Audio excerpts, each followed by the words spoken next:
Hello friends, আজকে আমরা বেরিয়ে পড়েছি মালদা যাওয়ার জন্য। অনেকদিন মার বাড়িতে যাইনি, তো তাই আজকে ঘুরতে যাচ্ছি। আমরা 4-5 দিনের জন্য ঘুরতে যাচ্ছি। তো বন্ধুরা, যদি এই কয়েকদিন রেসিপি না দিতে পারি কিছু মনে করো না, বাট অবশ্যই আমি চেষ্টা করবো রেসিপি দেওয়ার জন্য আমার মার বাড়ির ওখান থেকে। তো এই যে আমরা এখন কামাখ্যা স্টেশনে আছি, খুবই ভালো ক্লিন আছে এনভায়রনমেন্টটা এখানে। তো কিছুক্ষণ পর আমাদের সরাইঘাট এক্সপ্রেস আসবে, তো আমরা ওটাতে মালদা ট্রাভেল করব। আমার ছেলেরাও খুব খুশি, ওরাও ওয়েট করছে কখন ট্রেন আসবে।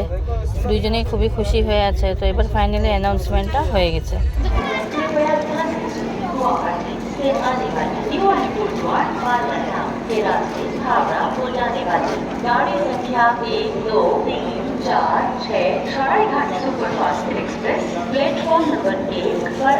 ফাইনালি ট্রেনটা কামাখ্যা স্টেশন থেকে ছেড়ে দিল। তো প্রায় রাত 11:30 নাগাদ আমি মালদা পৌঁছেই যাব।